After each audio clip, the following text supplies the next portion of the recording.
संभाव्य महापुराचा सामना करण्यासाठी यंत्रणा सज्ज। आयुक्त ओम प्रकाश दिवटे।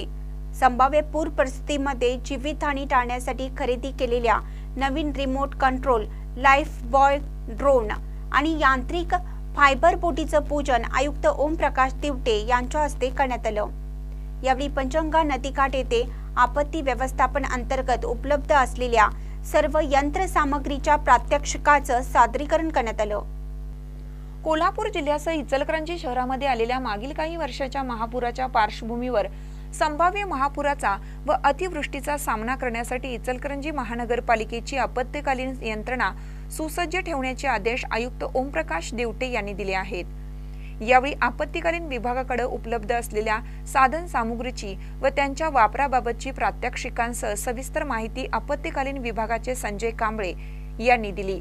यावेळी सर्व यंत्रसामुग्री सुस्थितीत असल्याबाबतची माहिती आयुक्त ओमप्रकाश दिवटे यांनी घेऊन महापुराची परिस्थिती निर्माण झाल्यास जीवित अथवा वित्तहानी होऊ नये यासाठी अचूक नियोजन करण्याच्या सूचना दिल्या।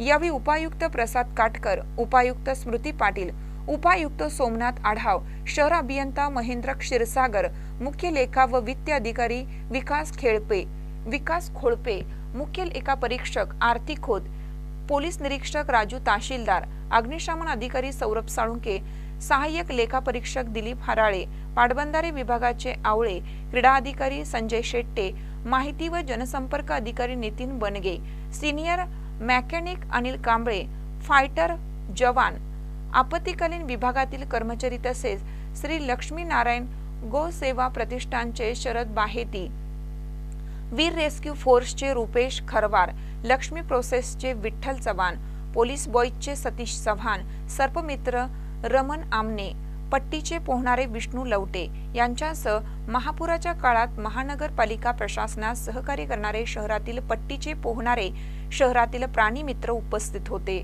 महानकर न्यूजसाठी प्रवीण पवार, इचलकरंजी।